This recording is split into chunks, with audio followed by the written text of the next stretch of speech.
আগে নিরঞ্জনটা ঢুকেছে তো।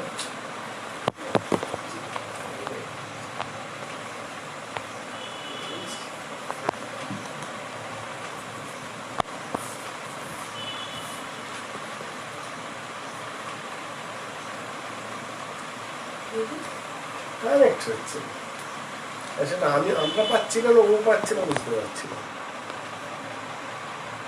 5-7 লোক এসে বসছে।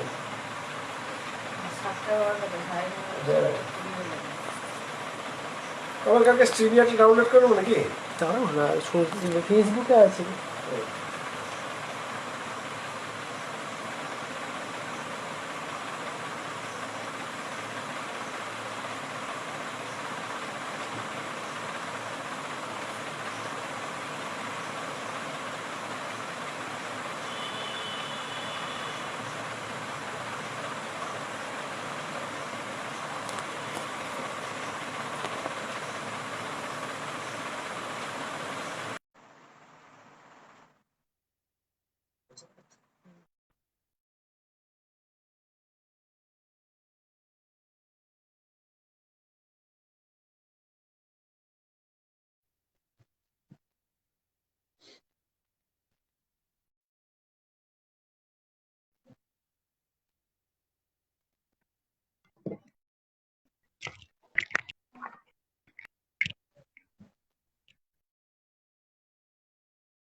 শোনা যাচ্ছে কি আমার কথা?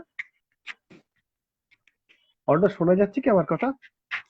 হ্যাঁ, আমি শুনতে পাচ্ছি। হ্যাঁ হ্যাঁ, শুনতে পাচ্ছি। অসুবিধা?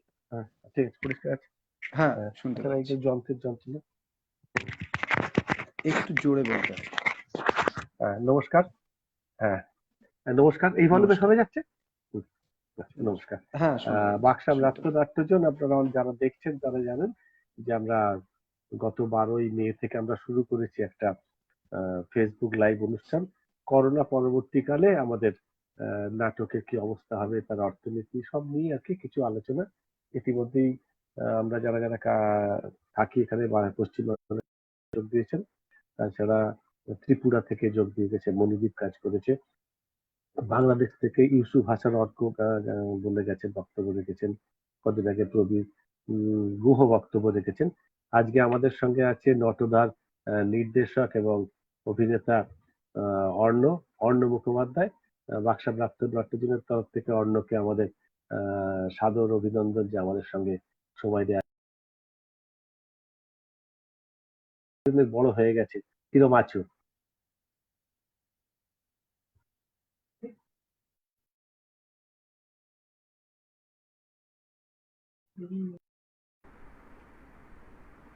কেটে গেল? হ্যালো,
হুম? দেখছে হয়তো তাই ঠিক নয় বলে আবার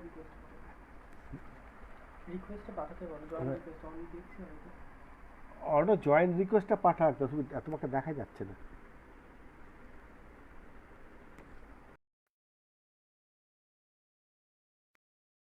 নেই এখন তো।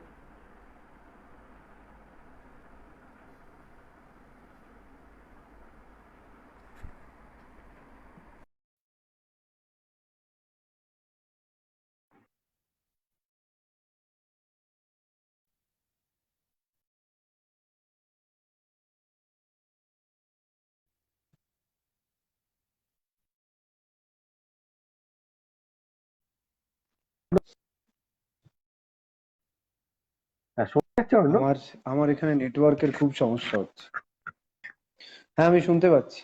আমার এখানেও হয়েছে, হঠাৎ হ্যাঁ আমার ঝড়টা এখানে হলো। নেটওয়ার্কের খুব শোনা যাচ্ছে তো? সমস্যা হচ্ছে। হ্যাঁ হ্যাঁ, কদিন ধরে খুব ঝামেলা হচ্ছে। দেখে আমরা গত 12ই মে থেকে অনুষ্ঠানটা শুরু করেছি আর কি, লাইভ শো, ফেসবুক লাইভ। তাতে বিভিন্ন মানুষ এসে গেছেন।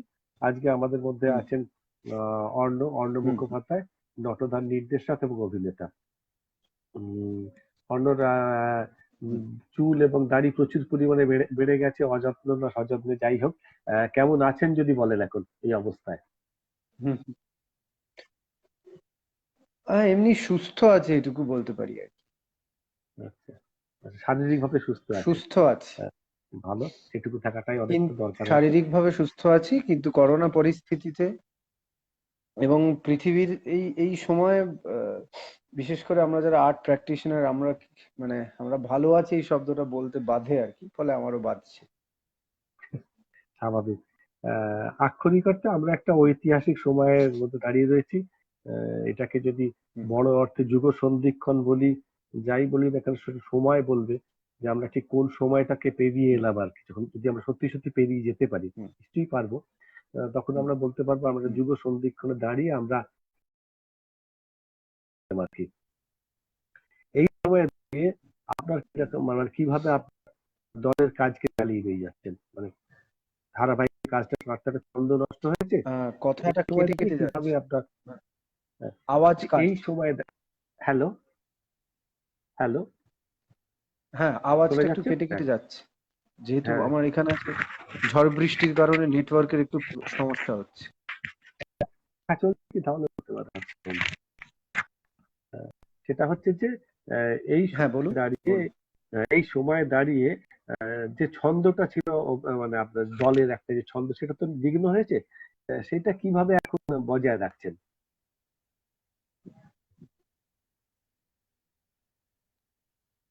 না দলের যে ছন্দ ছিল সেটা তো বিঘ্ন হয়েছে এই 72 দিন পরে।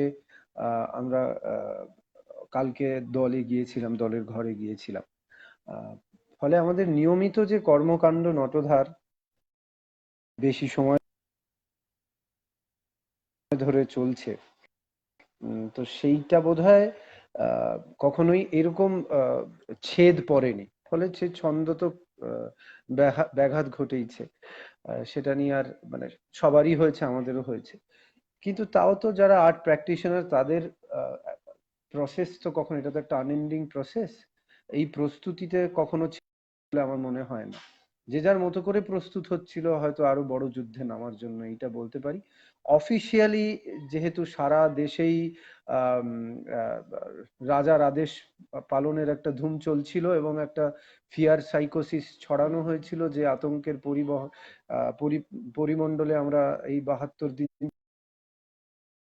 স্বভাবতই আমাদের নির্ণয়ের অভ্যাসে থিয়েটারের চর্চায় খানিক ঘটেইছি, এবং সেইটা এই বজায় সময় দাঁড়িয়ে তো থাকেইনি। একদম, এই সময় দাঁড়িয়ে হুম।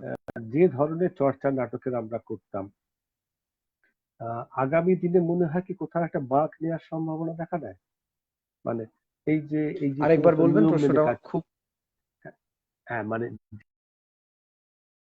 তাতে মনে হয় আগামী দিনে থিয়েটার এখান থেকে একটা হুম। বাঁক নিতে পারে? মানে থিয়েটারের ফর্মগত ভাবে আমরা যে নাম যাই বলি না কেন, এরকম একটা কোনো সম্ভাবনার কথা কি মনে হয়? না আগামী দিন তো নয়, আমি এখনই বলতে পারি সারা পৃথিবীতেই দেখুন, থিয়েটার যেভাবে হয় এটা একটা here and now live art form. এটা এখনই বাঁচে, এখনই মরে যায়, আমরা সকলেই জানি। এবং একটা রক্ত মাংসের সেতু তৈরি হয় দর্শকের সাথে প্রতিদিন, প্রতিনিয়ত, প্রতি অভিনয়, এমনকি মহলা কক্ষেও সেইটা তো ব্যাঘাত ঘটেইছে।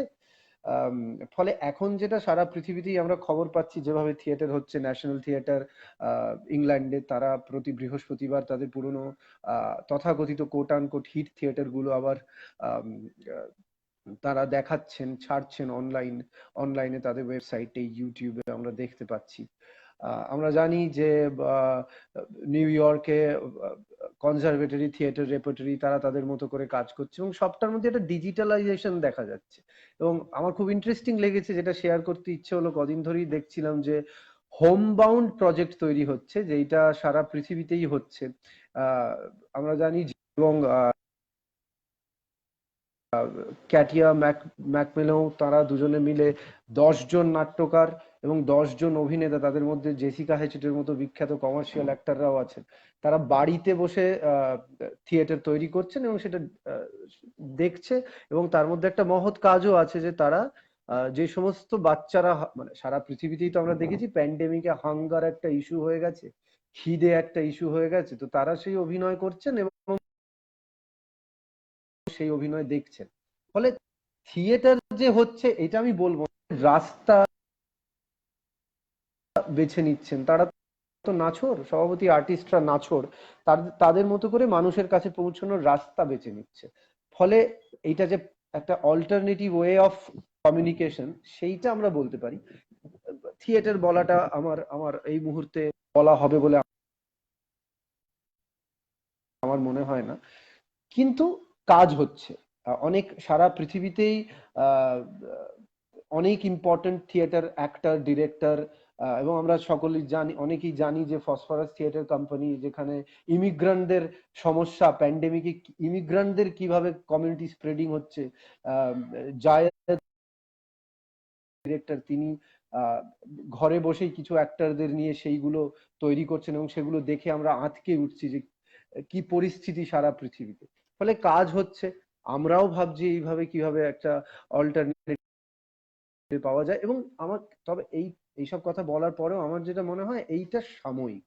থিয়েটার তার ছন্দ বা থিয়েটার তার রূপে ফিরে আসবে, সেটা এই মানুষের এই ফিয়ার সাইকোসিস কাটবে, এটা খুব বেশি দেরি নয়, আমরা সেই আশাটাই রাখি। কিন্তু এই মুহূর্তে থিয়েটারের মানুষরা নানাভাবে বাঁচার পথ, মানে এটা তো আমাদের শুধু সার্ভাইভাল নয়, এটা আমাদের প্রতিদিনের বাঁচা যাপনে থিয়েটার জড়িয়ে আছে। ফলে নানাভাবে পথ খুঁজে নিচ্ছে অনেকেই, আমরাও ভাব। মানে যে চর্চাটা মূলত এখন দেখা যাচ্ছে, সেটা বেশিরভাগই ডিজিটাল নির্ভর। হ্যাঁ, হ্যাঁ, হ্যাঁ, সব অনেকটা ডিজিটাল নির্ভর, তো যেটা আমাদের এখানেও হ্যাঁ, সারা কিছু পৃথিবীতেই এটা। এরভাবে চলছে।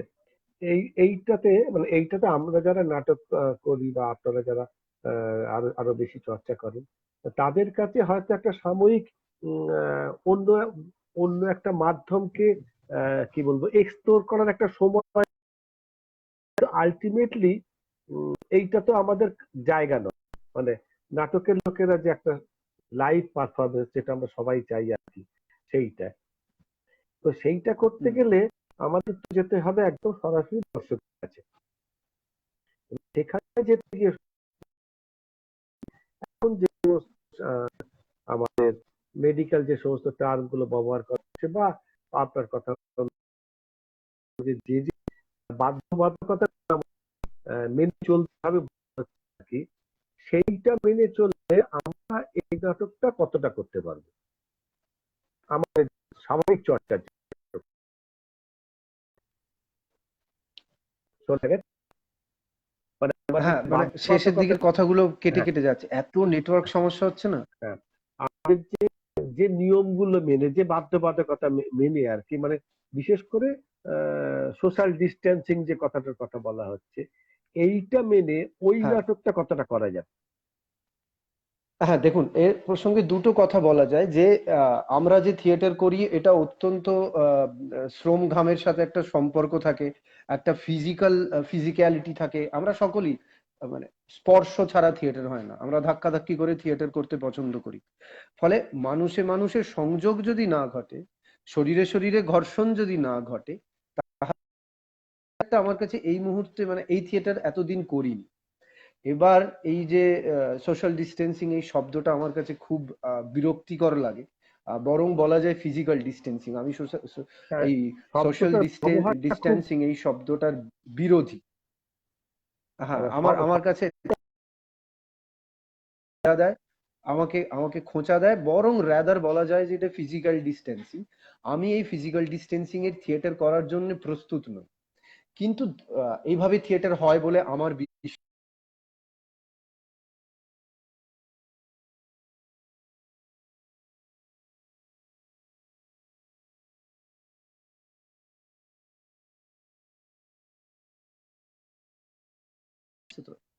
হ্যাঁ, হ্যাঁ, হ্যাঁ, তো শোনা যাচ্ছে। আমার মনে হয় যে শাসক আমাদের একটা ব্ল্যাক হোলের দিকে ঠেলে দিতে চাইছেন, প্রকৃতি আমাদের একটা ব্ল্যাক হোলের দিকে ঠেলে দিতে চাইছেন, বায়োলজিক্যালি আমরা আমরা একটা চ্যালেঞ্জের মুখে পড়েছি, সারা পৃথিবী পড়েছে।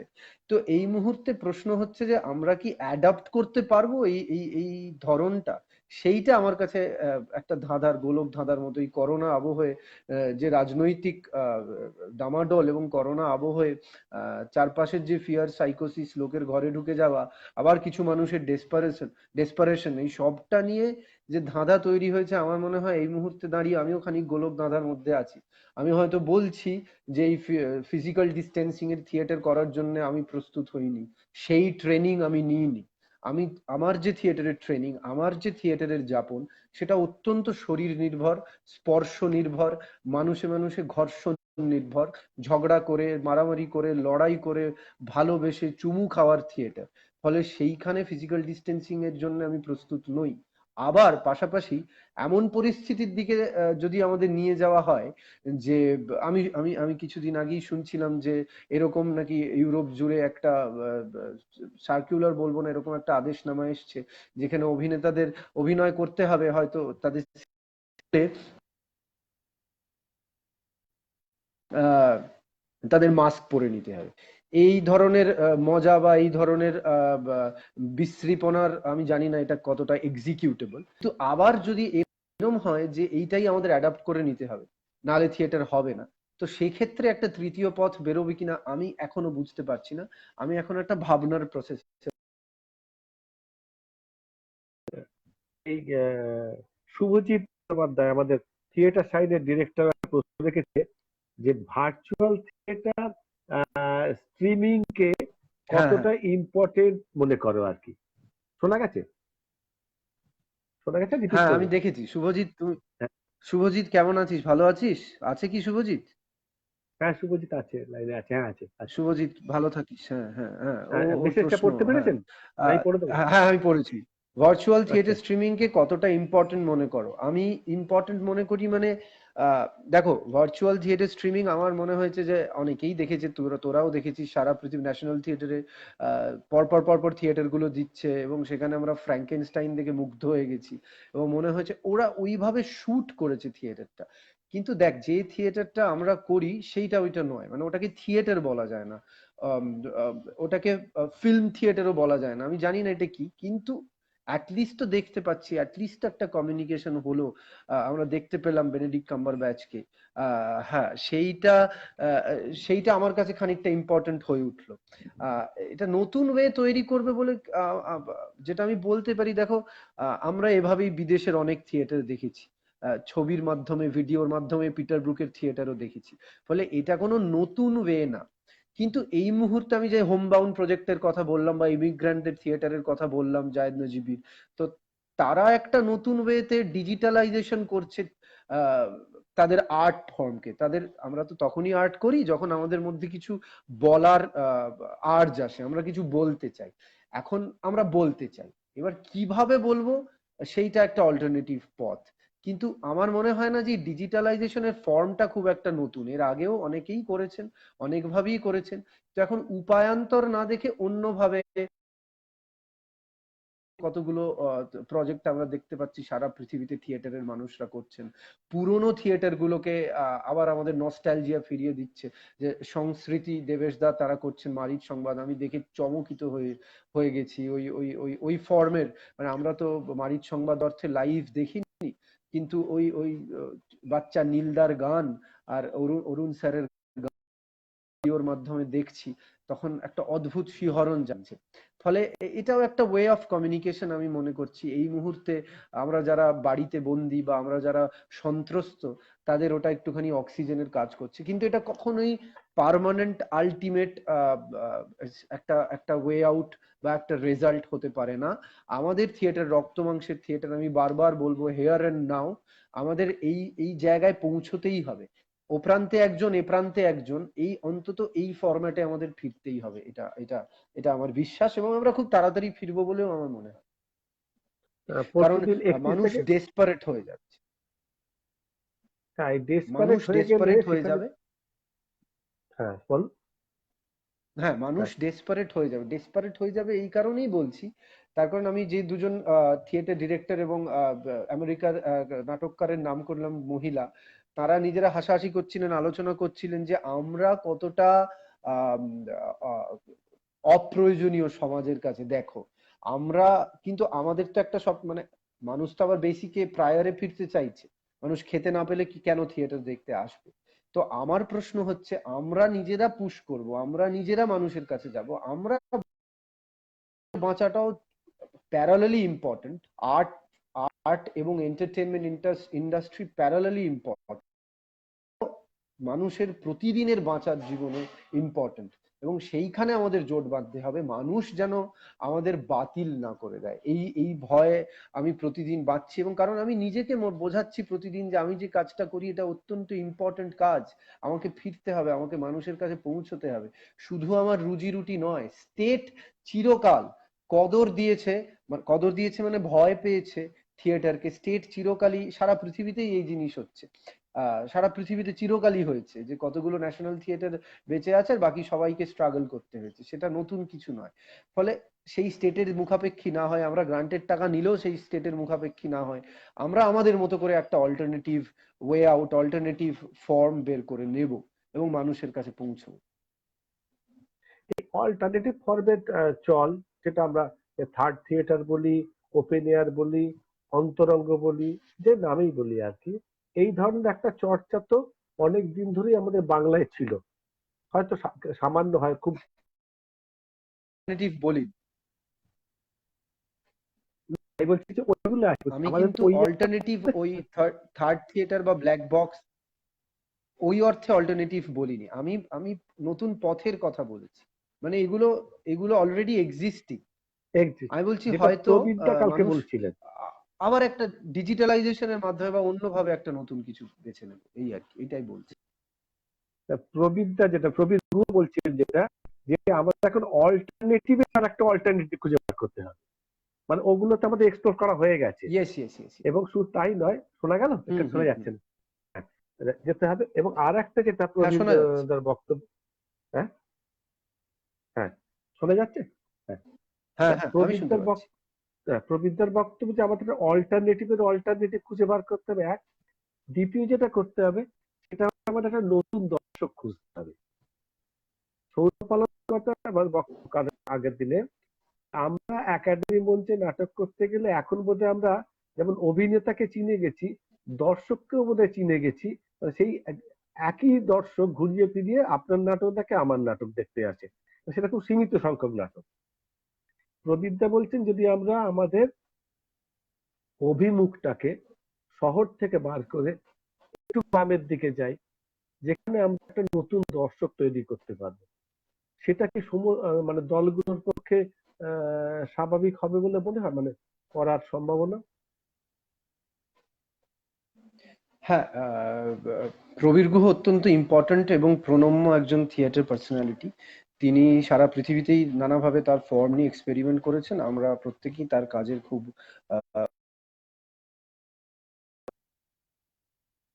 বলেছেন, কিন্তু আমার মনে হয় এইটাও যে বিরাট নতুন, উনি নিজেই করেছেন আগে। মানে এটাও যে কোনো একটা এই মুহূর্তে একটা একমাত্র পথ এরকম না, এটা বা নতুন নয়। উনি নিজেও করেছেন, আমার দল নটধাও আগে করেছে, এবং প্রচুর দল আছে যারা এই জিনিস এই এক্সপেরিমেন্ট করে চলেছে দিনের পর দিন দিনের পর দিন। ফলে এই করোনা পরিস্থিতিতে সেটাও যে কতটা ভায়াবল হবে এই মুহূর্তে দাঁড়িয়ে, সেটাও আমার যথেষ্ট সন্দেহ আছে এটা নিয়ে। কিন্তু যখন আবার আমরা ফিরবো, আবার আমরা আগের পরিস্থিতির কাছাকাছি পরিস্থিতিতে অন্তত ফিরবো, তখন এইগুলো এক্সপেরিমেন্ট আবার কেউ না কেউ করবে, আবার কেউ না কেউ করবে, এবং আমরাও আমাদের পদ্ধতিতে, আমার বিশ্বাস আমরা প্রসেনিয়ামেই খুব দ্রুত ফিরে পড়তে পারবো। এইটা আমার কেমন জানি আমার মনে হচ্ছে যে সবকিছু স্বাভাবিক না হলেও অল্প কয়েকজন দর্শক নিল আমার কেমন নিজের মধ্যে মনে হচ্ছে যে আমরা আবার হয়তো প্রসেনিয়ামে ফিরবো। আমি খুব আশায় আছি এই আর কি। কথা প্রসঙ্গে যেটা আসবে সেটা হচ্ছে যে থিয়েটারের অর্থনীতি, মানে এমনি একটা শব্দ খুব প্রচলিত, সেটা থিয়েটার, মানে আমরা এমনি জানি যে করা হয়, তার পরিমাণে টাকা দলের ফান্ড থেকেই চলে শো করার পরে। এবার যে হয়ে যায়, এই যে প্রশ্নটা কেটে কেটে যাচ্ছে। interesting কথা, হ্যাঁ, মানে ওই যে বলছি আমরা এমনি সাধারণত আমাদের আমার ব্যাপারটা, আমি কিছু হ্যালো,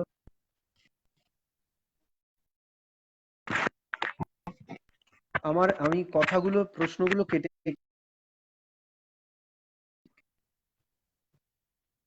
শোনাচ্ছে এবার? হ্যাঁ হ্যাঁ শুনতে পাচ্ছি, হ্যাঁ, কিন্তু কেটে কেটে যাচ্ছে। হ্যাঁ, এবার শব্দ শুনতে পাচ্ছি, আওয়াজ শুনতে পাচ্ছি, অক্ষর বুঝতে পারছি না। জড়িয়ে কোনো এটা কি বলি,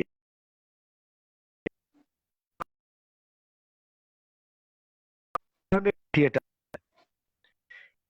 যদি মানে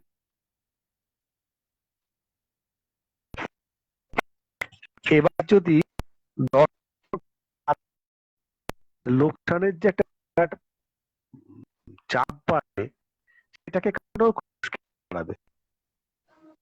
এমনকি আমাদের একটু বাহুল্য অর্জন করতে হবে, মানে proscenium theatre. Hello, hello, hello, হ্যাঁ, আমি না থিয়েটার, হ্যাঁ হ্যাঁ বুঝতে পেরেছি। হ্যাঁ, হ্যালো, হ্যালো, হ্যাঁ, হ্যাঁ, হ্যালো, হ্যাঁ, শুনতে পাচ্ছি, হ্যালো, শুনতে পাচ্ছি, শুনতে পাচ্ছি। শোনা যাচ্ছে? হ্যাঁ, হ্যাঁ, হ্যাঁ, প্রশ্নটা বোধহয় আর একটু স্পেসিফিক করলে ভালো হয়, কারণ আমার মাঝে মাঝে এসছে কথা, মাঝে মাঝে হারিয়ে গেছে। হ্যাঁ, মানে আমাদের থিয়েটার এমনিতেই আমরা বলি যে লোকসানের থিয়েটার, মানে দলের ফান্ড থেকে একটা ভালো পরিমাণে টাকা বেরিয়ে যায় প্রতিটা শো করতে গিয়ে। এবার এই চাপে যখন দর্শক সংখ্যা আরো কমে যাওয়ার আশঙ্কা করছি আমরা, তখন কি থিয়েটারে ব্যয়বাহুল, মানে বাহুল্যকে একটু বর্জন করার প্রবৃত্তি দেখা যাবে, মানে সম্ভাবনা দেখা দেবে, মানে যে বলে কাটানো যায়। আমি হ্যাঁ, আমি একটা কথা বলতে পারি এই প্রসঙ্গে, আমার বারবারই মনে হয়, সেটা করোনা পরিস্থিতির জন্য নয়। সেটা হচ্ছে ইন জেনারেল, সেটা হচ্ছে সারা পৃথিবীতেই থিয়েটার সাবসিডাইজড আর্ট ফর্ম। মানে আহ, বড় জোর মাছের তেলে মাছ ভাজা যেতে পারে কোনো কোনো দলের কোনো কোনো থিয়েটার, সব থিয়েটার নয়। মানে এইটা এইটা এইটা ধ্রুব সত্য, এটা আমাদের মেনে নিতে হবে। আম, কিছু কিছু ন্যাশনাল থিয়েটার ছাড়া তারাও সরকারের দাক্ষিণ্য পায়, সরকারের প্রসাদ পেয়ে থিয়েটার করে। এবং ব্রডওয়ের মতো কিছু কিছু জায়গা আছে যারা যেগুলো টুরিস্টরা প্রচুর ইনভেস্ট করেন, প্রচুর পয়সা দিয়ে টিকিট কাটা হয়, তার প্রডিউসার আছে এবং সরকার আছে, সেইগুলো বাদ দিলে সারা পৃথিবীতেই এবং আমাদের মতো তৃতীয় বিশ্বে আমরা সবাই সাবসিডাইজড ওয়ে অফ লিভিং, মানে আমাদের থিয়েটার সেভাবেই বাঁচে, সাবসিডি নিয়েই বাঁচে। এইবার যেটা প্রশ্ন সেটা হচ্ছে যে আমার কাছে কোনটা বাহুল্য আর আমার কাছে কোনটা নেসেসিটি, সেইটা তো এস্থেটিক্স এর প্রশ্ন। আমার মনে হয় যে আমি নিজে এরকম অনেক থিয়েটার করেছি, যে থিয়েটারে আমি আমার দল নটধা মহাভারত করেছে, সেখানে বিপুল ব্যয় হয়েছে, ব্যয়বহুল একটা থিয়েটার, তার প্রসেসে, তার প্রতিদিনের শো কস্টে এইটা হয়েছে। এবার আমি সেটা বাহুল্য বলে দেখিনি, আমার কাছে ওটা নেসেসিটি ছিল। আবার আমার দল একটা বহুবলী বলে একটি থিয়েটার করে, শিব মুখোপাধ্যায় নির্দেশনায় গৌরমোহ বলে একটি থিয়েটার করে, যেটার জিরো কস্ট, এবং সেটা একইভাবে অ্যাপ্রিসিয়েটেড এবং অ্যাকসেপ্টেড। ফলে এক্ষেত্রে আমার মনে হয় যে আমি কোন থিয়েটার করতে চাইছি, আমি কিভাবে থিয়েটার করতে চাইছি, এবং থিয়েটারের আমি যে ভাষায় কথা বলবো তার নেসেসিটিতে, এবং থিয়েটারের নিজস্ব একটা ল্যাঙ্গুয়েজ আছে, সেই ল্যাঙ্গুয়েজটা আমরা কতটা এক্সপ্লোর করতে পারছি সেইটা আমার কাছে ইম্পর্টেন্ট। শুধু করোনা পরিস্থিতিতে নয়, আমাদের আমরা তো গ্রান্ট, আমার দল নটধা স্যালারি গ্রান্ট পায়, গ্রান্ট পেলেও আমাদের টাকা পয়সার কথা চিন্তা করে থিয়েটার করতে হয়, কারণ থিয়েটার করে আমরা প্রচুর লাভ করি বা প্রচুর হাউসফুল করে সেই টাকায় আমরা মাইনে পাই, চলি, এরকম তো নয়। ফলে আমাদের সব থিয়েটারই লসের থিয়েটার, এটা মেনে নিতে, মানে আমার অথই হাউসফুল হলেও, মহাভারত হাউসফুল হলেও সেটা বিচ্ছিন্ন ঘটনা বলেই আমি মনে করি। আর নটধা রামগোপাল মঞ্চে যে থিয়েটার করে, সেই থিয়েটারে দর্শক তার প্রবেশ মূল্য নিয়ন্ত্রণ করে, এবং দর্শক যদি থিয়েটারটা দেখে অর্থ দিতে রাজি না, মানে অর্থ না দিয়ে চলেও যান, তাহলেও আমরা সেটা হাসি মুখে মেনে নিই, বা সেইটা আমাদের পার্ট অফ দ্য প্রসেস বা পার্ট অফ দ্য গেম। এইটা আমরা, এই প্র্যাকটিসটা আমরা করে আসছি আমাদের নিজস্ব থিয়েটার স্পেসে, রামগোপাল মঞ্চে। এবার আপনি আমায় যে প্রশ্নটা করলেন, আমি যতটা বুঝলাম প্রশ্নটা, আমাদের কনসিয়াস এফর্ট থাকবে কিনা যে আমরা থিয়েটারে বেশি খরচ আর করবো না। এইরকম অনেক দল জানি, মানে যারা টিফিনের খরচাটুকুও বাঁচিয়ে থিয়েটার করে। ফলে শুধু করোনা পরিস্থিতি নয়, তারা তাদের বহুদিন আগে থেকেই তাদের থিয়েটারে মানে ওই অর্থে তারা ইনভেস্ট করতে পারে না, করে না, তারা ওই একেবারে মিনিমালিস্টিক থিয়েটারের ফিলোসফিটাতেই বিশ্বাস করেন।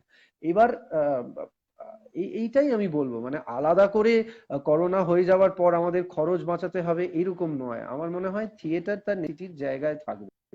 আমার যদি মনে হয় যে আমার থিয়েটারে এইটা লাগবে, তাহলে আমি আমার শেষ বিন্দু দিয়ে সেই থিয়েটার করার চেষ্টা করব।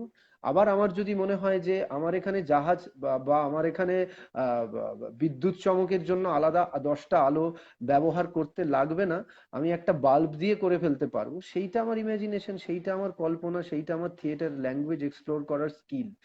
আমি থিয়েটার এইভাবেই দেখছি।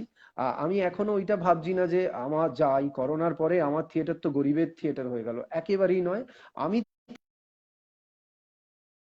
থেকে অনিবার্যতার জায়গা থেকে, এবং আমার যে ক্রাফট, সেই থিয়েটার ডিরেকশন বা থিয়েটার অভিনয় বা থিয়েটারের মঞ্চসজ্জা বা থিয়েটারের আলো, সেই ক্রাফটের উপর আমার কতটা কন্ট্রোল আছে, আমি যখন থিয়েটার করব আমি সর্বাগ্রে এইটাই ভাব। কারণ এমনি আমরা মায়ের মতো করে সঞ্চয়ী হয়ে থিয়েটার করি, বাংলা থিয়েটার, এইটা নতুন কিছু অ্যাড করবে বলে আমার মনে হয় না। আবার যখন সেটা হচ্ছে যে আরেকটা বলি, পুত্র যখন অসুস্থ হয়, পুত্র যখন বা কন্যা যখন অসুস্থ হয়, মা তার শেষ সঞ্চয়টুকু দিয়েই তো তাকে বাঁচানোর চেষ্টা করে, তার মেডিকেশন করে।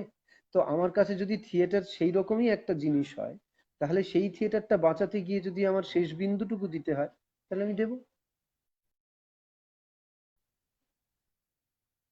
এখন সেই শেষ বিন্দু সঞ্চয় করার জন্য বা সেই শেষ বিন্দুটাকে পাওয়ার জন্য আমাকে দর্শকের মুখাপেক্ষী হতে হবে, মানে যে সামান্য দর্শকই আসুক না কেন। কিন্তু আগামী দিনে যে প্রচুর অর্থনৈতিক চাপের মধ্যে সাধারণ মানুষ পড়বে, নাট্যকর্মীরা তো পড়বেন বটেই, সেইখানে দাঁড়িয়ে তারা মানে খরচা করার মতো জায়গাটা, মানে এমনিতেই তো খুব চাপ হয়ে গেছে এখন, যা টিকিট, এখন একটা একাডেমিতে একটা টিকটিক নাটক দেখতে গেলে প্রায় 300-400 টাকা মিনিমাম খরচা হয়ে যাবে যদি একটু দূর থেকে যাই আর কি। এই করোনা পরবর্তী কালে অর্থনৈতিক যে বিশাল চাপটা মধ্যবিত্ত মানুষ যারা মূলত নাটকের দর্শক তার উপরে আসবে, সেইটার জায়গায় দাঁড়িয়ে কতটা এই বাড়তি খরচা করতে হবে, যেখান থেকে আমি আমার বাঁচার রসদ পাবো। হ্যাঁ, দেখুন, আমি আমি একটা কথা বলতে পারি যে আমরা কেউ থিয়েটারে অভিনয় করে বা ডিরেকশন দিয়ে, মানে আমি আমার কথা বলতে পারি, আমাকে আরো থিয়েটারের সঙ্গে জুড়ে থাকা অনেক কাজ করে আমার জীবিকা নির্ধারণ করতে হয়, অন্য মাধ্যমে অভিনয় করেও জীবিকা নির্ধারণ করতে হয়। টাকায় আমার থিয়েটার বাঁচে, এটা আমি আমার পার্সপেক্টিভে বলতে পারি না, আমি বললে সেটা মিথ্যাচার হবে। অনেক দলের থিয়েটার সেরকম, সেটা তারা বলতে পারবেন যে তাদের টাকাতেই হয়তো তারা পরের শো এর রসদটা তৈরি করেন। কিন্তু এক্ষেত্রে আমি খানিকটা প্রিভিলেজ বা আমার নটদা খানিকটা প্রিভিলেজড ক্লাসে পড়ে, কারণ আমরা একটা অনেকগুলো মানুষের স্যালারি গ্রান্ট পাই, অনেক অ্যাক্টরের স্যালারি গ্রান্ট পাই, এবং আমরা জানি সবাই এটা ওপেন সিক্রেট, আমরা সেইটা আমাদের ট্রান্সফার করি আমাদের আমাদের থিয়েটারের খরচায়। এটা এটা আমরা সকলেই কম বেশি জানি। এইটা হচ্ছে আমাদের থিয়েটারের অর্থনীতি। এবং কিছু দু একটি নাটক একটু বেশি টিকিট বিক্রি হয়, তাও আমাদের সর্বোচ্চ টিকিটের দাম 200 টাকা, 100 টাকা। আমরা কিছুদিন আগে পর্যন্ত 60 টাকার টিকিটও ছিল। এবং আমি সদর্পে বলতে পারি, আমি এখনো থিয়েটারে কমপ্লিমেন্টারি দিই, আমি এখনো গেস্টদের বিনা পয়সায় টিকিট দিই, আমি এখনো ছাত্ররা আমার কাছে এসে বললে আনঅফিসিয়ালি তাদের বিনা থিয়েটার দেখার ব্যবস্থা করি, টিকিট নিই না। আমি সদর্পে বলতে পারি। এবং এখানে টাকা পয়সার লেনদেন হয় না, যদিও এখন একটা বাংলা থিয়েটারে অ্যান্টি কমপ্লিমেন্টারি মুভমেন্ট চলছে, সেটাকে আমি সমর্থন করেও বলছি এটা আমরা করে থাকি। এবার আপনি আমায় যে প্রশ্ন করলেন সেটা অত্যন্ত চ্যালেঞ্জের মুখে পড়বে, যে থিয়েটার দেখতে আসবে তার পার্সপেক্টিভে। আমি এখনো জানি না, এটার কোনো সমাধান নেই, এটা ফ্যাক্ট। তবে আবার আমি এটাও বলছি, এমন নয় যে আমাদের যে ক্লাসটা থিয়েটার দেখে, যে ছাত্র বা যে যুব বা যে মধ্যবিত্ত যে ক্লাসের লোক আমাদের থিয়েটার দেখে, তারা আগেও স্ট্রাগল করে থিয়েটার দেখেছে। আমি এরকম বহু ইয়াং দর্শকের সাথে ইন্টারাক্ট করতে পছন্দ করি। যারা আমাকে ব্যক্তিগতভাবে চেনেন তারা জানেন যে দর্শককে আমি অত্যন্ত সম্মান করি, অত্যন্ত শ্রদ্ধা করি, দেয় তাও। এবং আমি ইন্ডিভিজুয়ালি দর্শকের সঙ্গে ইন্টারাক্ট করতে ভালোবাসি, এবং সেখানে আমার কোনো উন্নাসিকতা নেই। এবং এবং তাদের সাথে ইন্টারাক্ট করে বুঝেছি প্রতিটা শো এর জন্য অথই দেখেছে 10 বার, এবং সেই 10 বার দেখার জন্য, বা মহাভারত 4 বার, সেই দেখার জন্য তারা যে স্ট্রাগলটা করেছে, আহ সুদূর শান্তিপুর কিংবা সুদূর আরামবাগ বা সুদূর বহরমপুর থেকে কিভাবে অর্থ জমিয়ে সে আমার থিয়েটার দেখতে এসছে, তখন আমি শ্লাঘা বোধ করেছি, আমার চোখ ভিজে গেছে, আমার খুব আবেগায়িত মনে হয়েছে, নিজেকে খুব দামি মনে হয়েছে। ফলে করোনাতে হয়েছে তা নয়, আমি দেখেছি তারা মনে করেছে যে এই মুহূর্তে নটধার থিয়েটার দেখাটা তাদের কাছে প্রায়োরিটি। এটা যে আমায় কতটা সম্মান দিয়েছে, এবং এটাই বোধহয় এখনো আমায় থিয়েটারে টিকিয়ে রেখেছে, থিয়েটার করার কথা এখনো এই সময়েও ভাবাচ্ছে বা ঠেলে দিচ্ছে থিয়েটারের দিকে বারবার প্রতিদিন। তো সেই তার মধ্যে আমার দর্শক বেঁচেছে, আমি দেখেছি, আমি তাদের চিনি। এইবার আমার প্রশ্ন হচ্ছে যে এখন তো তারা হয়তো আরো দুরবস্থার মধ্যে পড়বে, তাহলে কি তারা আমার থিয়েটার দেখতে আসবে? এটাই বোধহয় আপনি বলতে চেয়েছেন। বা সামগ্রিকভাবে একটা ডিজাস্টার ঘটে গেছে, তখন কি হবে? এবং সেটা তো সর্বক্ষেত্রে হয়েছে, সেটা সমাজের সর্বক্ষেত্রে হয়েছে। তবুও আমার বিশ্বাস, এখনো যে মাইনরিটি মানুষ মনে করেন যে এইটা আমার প্রতিদিনের বাঁচার মতোই প্রায়োরিটাইজ করার মতো একটা জায়গা থিয়েটার। কারণ শিল্প কি করে, শিল্প তো মানুষ একটা জীবন পায়, সেই জীবনটা মানুষ কিভাবে অতিবাহন করবে, বা মানুষ এই জীবনটা নিয়ে কি করবে, সেইটা নিয়ে মানুষ অনেক সময় তো কনফিউজ থাকে। তখন মানুষ শিল্পের দ্বারে আসে, শিল্পের কাছে আসে। আমার মনে হয় এইটাও একটা অত্যন্ত নেসেসিটির জায়গা। এইটা আমার মনে হয় কিছু মানুষ এখনো আছেন যারা এটাকে এখনো প্রায়োরিটাইজ করবেন। এইবার অর্থনৈতিক ভাবে আমরা কি 200 টাকার টিকিটটা 100 টাকা করে দিতে পারি? আমরা কি 100 টাকার টিকিটটা 60 টাকা করে দিতে পারি? হ্যাঁ, আমি দায়িত্ব নিয়ে বলছি, নটদা পারে, সেটা হয়তো করবে। আপনার কথা এটা একটা পজিটিভ জিনিস। আপনি আপনার নাটকের থিয়েটারের টিকিটের দাম কমিয়ে দেবেন, মানুষ যাতে আপনার নাটকটা দেখতে পায়, তাদের ভালোবাসা খাচ্ছে। আবার ফিরে আসবে আর কি, যে কথা আছে, আমি বা আমরা তাদের সাথে ওই কথা সরাসরি ইন্টারাক্ট করব। আমি তো বারবার বলছি যে শুধু লাভের দিকে তাকিয়ে বা প্রফিটের দিকে তাকিয়ে নটদা থিয়েটার করে না। ফলে আমাদের কাছে যদি কোনো দর্শক এসে বলেন, যে উৎসুক দর্শক এসে বলেন যে আমার না 4টে টিকিট নেব, আমার না 400 টাকা দিতে পারবো না, যদি কেউ ব্যক্তিগতভাবে এসে বলেন, এটা কোনো রুল নয়, আমরা তাদের সঙ্গে সেভাবেই কথোপকথন করি। ফলে এইটা আমাদের কাছে নতুন কিছু ঘটবে বলে আমি আমি মনে করি না, আমি একেবারেই সেটা মনে করি। সেই প্রাতিষ্ঠানিক এইটা এইটা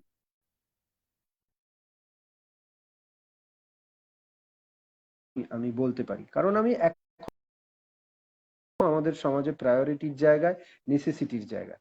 যারা এই নেসেসিটিটা মনে করবেন, যারা এই প্রয়োজনীয়তাটা অনুভব, থিয়েটার বা এই থিয়েটার দেখাটা আমার প্রতিদিনের বাঁচার মধ্যে, সপ্তাহে একটা বা মাসে একটা বা নটধার থিয়েটার দেখা বা আরো থিয়েটার দেখাটা, তারা আমার থিয়েটার দেখতে আসবেন, এই ভরসাটুকু আমার আছে। মাস্ক পরে হাতে স্যানিটাইজার দিয়ে হলেও আসবেন। আমার আমার দর্শকের প্রতি প্রতি সেই আস্থা আছে, এবং আমি জানি আমিও আমার দর্শকের থেকে সেই আস্থাটা অর্জন করতে পেরেছি, যে এই দল বা এই ব্যক্তির সঙ্গে সেই ডায়লগটা তৈরি করা যায় যেখানে ইকোনমিটা ইম্পর্টেন্ট নয়। আমাদের থিয়েটারের ইকোনমি এমনি স্ক্যাটার্ড, আমাদের থিয়েটারের ইকোনমিটা এমনি গোল ইকোনমি। ফলে এইটা নিয়ে নতুন করে ইকোনমিক্যাল ডিজাস্টার ঘটে যাবে থিয়েটারে তা নয়। যেইটা খুব ভয়ঙ্কর হয়ে গেছে সেটা হচ্ছে যে আমাদের যে টেকনিক্যাল পার্সন, তারা বাঁচছেন প্রতি, এটা একটা আমাদের সব থেকে চিন্তার বিষয় হয়ে গেছে। সেই জন্য তো নটধা এবং আরো সংগঠন তৈরি হয়েছে, নাট্য সংহতি বা আরো অনেকে তৈরি করেছেন একটা সংগঠন। তারা তাদের পাশে দাঁড়ানোর চেষ্টা করছেন তাদের যথাসাধ্য দিয়ে। আমার মনে হয় তাদের জীবনে একটা তোলপাড় ঘটে গেছে, সেইটা নিয়ে বরং বেশি চিন্তা করার দরকার আছে। আমরা কি থিয়েটার করব বা সেই থিয়েটারে কতটা বাহুল্য থাকবে, তার থেকেও আমার মনে হয় যে তাদের ইকোনমিটা ফিরিয়ে দিতে আমরা যারা একটু প্রিভিলেজ, যারা সেন্ট্রাল গভর্নমেন্টের গ্রান্ট পাই, তারা কিভাবে আরো তাদের পাশে থাকতে পারি পরবর্তীকালে, সেইটা যাতে হাঙ্গার একটা বড় ইস্যু না হয়ে যায় থিয়েটারে, সেইটার জন্য বরং আমি আটকে আছি। আমার থিয়েটারের ফর্মে কতটা কম্প্রোমাইজ করতে হবে সেইটা নিয়ে আমি খুব একটা এই মুহূর্তে ভাবিত না। দেবশঙ্কর হালদারের সঙ্গে আমার একটু ফোনে কথা হচ্ছিল আর কি। উনি এই একই কথা বলেছিলেন আর কি। তখন উনি বলেছেন যে আপনার যখন প্রোগ্রামটা হবে যদি আমার নাম করে আপনার নাম জিজ্ঞেস করেছিলেন। একটা আবেদন মানুষের কাছে, যারা আপনারই অনুষ্ঠান। পরশুদিন আমি যখন ফোন করেছিলাম তখন উনি একটা ত্রাণের কাজে, রবিবার ত্রাণের কাজে ছিলেন, মাঝ রাস্তায় ছিলেন। পরে আমি রিং করেছিলাম। আপনার এই প্রোগ্রামের মাধ্যমে যদি একটু মানুষের কাছে প্রচারটা করেন যে প্রচুর নাটক থিয়েটারে মানুষ, শিল্পী, যার মতো আর্থিক সাহায্য বা যে সাহায্য দরকার আছে। আজকে আমাদের সামান্য যে দর্শক আছেন তার মাননীয় করলাম যে যদি আপনার মতো দিয়ে বাঁচানোর চেষ্টা আপনি ধর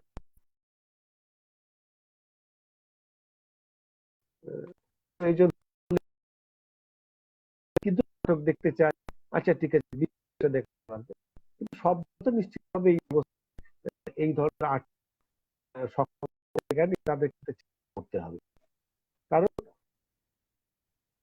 যে হল বলে কিন্তু কোন হল আমাদের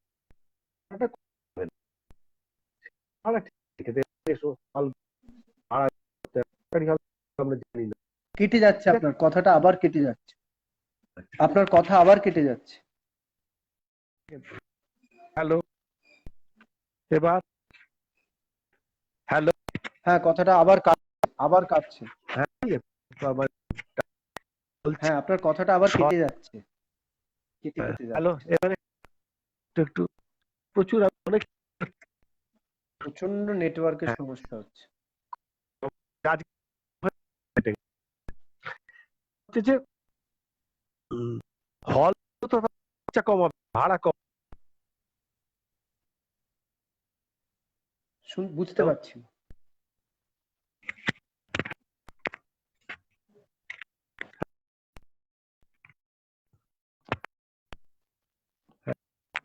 হ্যালো,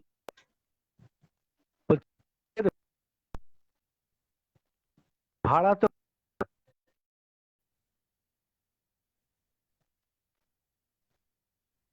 হ্যালো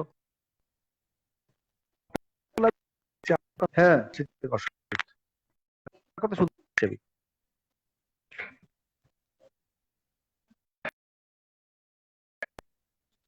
হ্যালো, আমি শুনতে পাচ্ছি। হ্যালো। হ্যাঁ, আমি শুনতে পাচ্ছি কথা। আপনার ছবি আমার কথা সমস্ত কেটে যাচ্ছে, মানে কেটে আমার এখানে এটা ঠিক আছে। আমার এখানে ছবি কথা শুধু দুটোই ঠিক বারবার আছে। হ্যালো হ্যালো শব্দটাই শুনতে পাচ্ছি। চাপ হয়ে গেছে। একটু ব্যবস্থা করে গেলে ভালো হতো। টাওয়ারটা ঘুরিয়ে দেবে, ঘুরিয়ে দেবে। হ্যাঁ, হ্যাঁ, হ্যাঁ, এবার কি শোনা যাচ্ছে? হ্যালো। হ্যাঁ, একটু কি ক্লিয়ার হয়েছে কোনো কারণে? হ্যাঁ, এবার একটু শোনা যাচ্ছে। হ্যাঁ, বলুন। আচ্ছা, দেখা হ্যাঁ, যাক। হ্যাঁ, হ্যাঁ, একটু বলছি পরিষ্কার হয়েছে। আমরা হ্যাঁ, যে হ্যাঁ, হ্যাঁ। খরচার কথা আমরা বলছি, সরকারি হাসপাতালে যে আমাদের ছিল, এই হসপিটালে একটা খরচ, সেই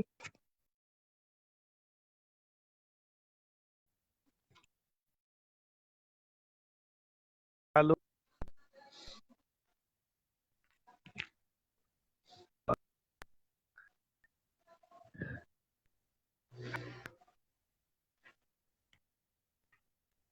আলো আমরা কি ঘুরে আসবো?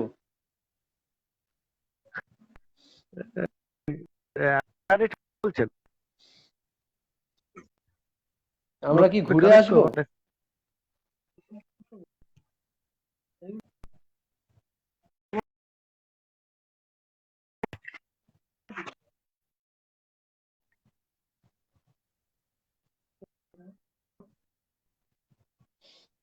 এখন